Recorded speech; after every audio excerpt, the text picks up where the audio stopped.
स्वागत है दोस्तों आपका अपना यूट्यूब चैनल गॉडी ट्रू में। आज संत श्री रविदास जी का जयंती है।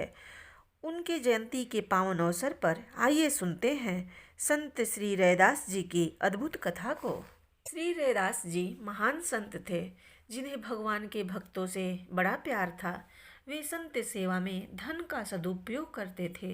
इस आचरण से उनके पिताजी को खेद हुआ और उन्होंने रैदास जी को घर से अलग कर दिया और पीछे की जमीन दे दी। घर में बहुत सारा धन माल था, लेकिन पिताजी ने उन्हें अलग करते समय एक भी कण नहीं दिया। इससे रैदास जी को और उनकी पत्नी को बड़ी खुशी हुई, क्योंकि उन्होंने भगवान पर पूरी श्रद्धा रखी थी। रैदास जी जुतियों को गांठते थे और पक्का चमड़ा लाकर जूते बनाते थे।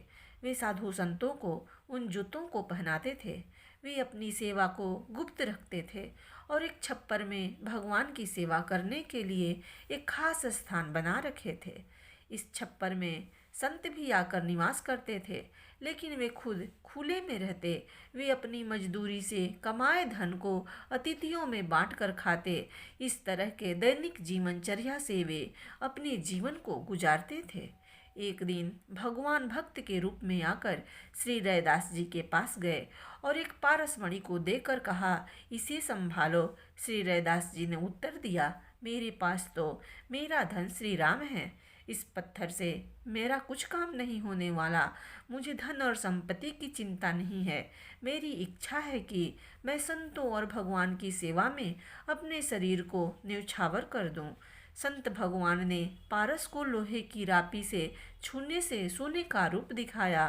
फिर पारस को श्री रैदास जी को दिया और कहा, इसे रखो और जब आवश्यकता हो इसका सदुपयोग कर लेना। तब श्री रैदास जी ने कहा, अगर आप विश्वास नहीं करते हैं तो इसे ठाकुर जी के छप्पर में रख दें और जब आपकी इच्छा हो आप इसे निकाल कर ले जाएं। साधु वेशधारी भगवान श्याम सुंदर 13 महीने बीत जाने के बाद फिर श्री रैदास जी के पास आए और प्यार से पूछा, कहिए रैदास जी, पारस का प्रयोग करके आपने क्या सेवा की? श्री रैदास जी ने कहा, जहाँ आप रख गए थे वहाँ ही रखा होगा, आप उसे ले लीजिए। श्री रैदास जी की ऐसी बात सुनकर पारस को लेकर वे चले गए। अब भगवान ने नई लीला रची। प्रातःकाल जब श्री रैदास जी ठाकुर सेवा करने जाते तो उन्हें नित्य 5 मुहरें मिलती। वे बिच्छू की तरह चिमटे से पकड़कर उन्हें गंगा में डाल जाते थे। अब रैदास जी को ठाकुर जी की सेवा से भी भय लगने लगा।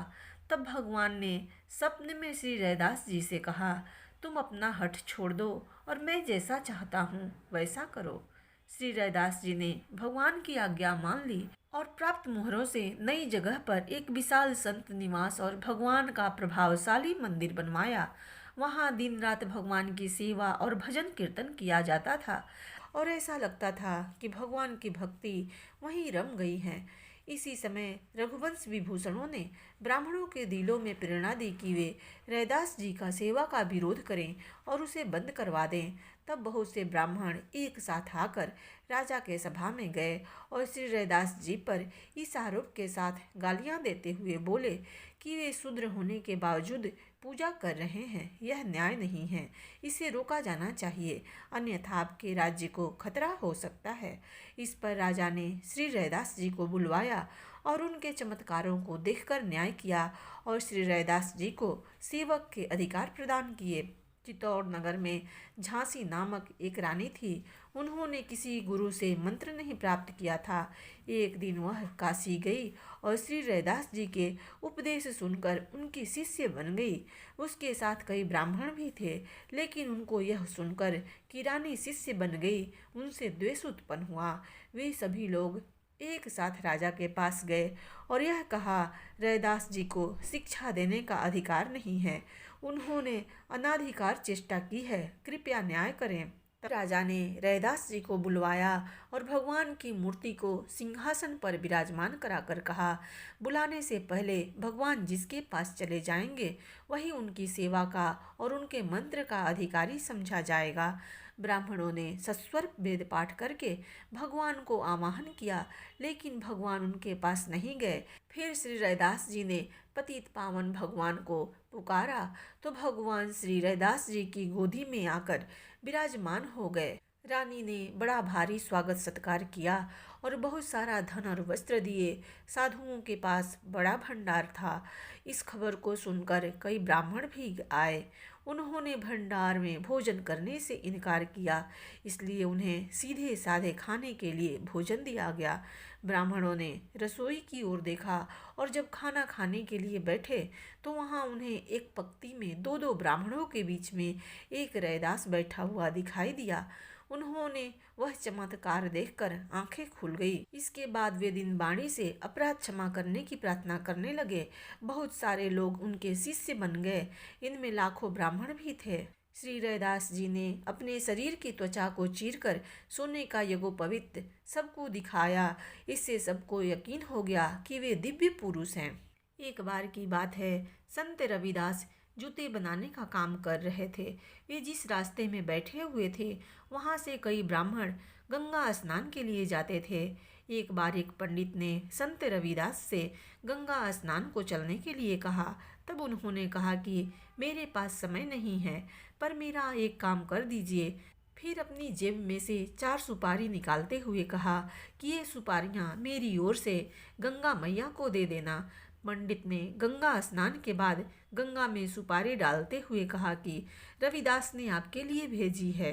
तभी गंगा माँ प्रकट हुई और पंडित को एक कंगन देते हुए कहा कि यह कंगन मेरी ओर से रविदास को दे देना।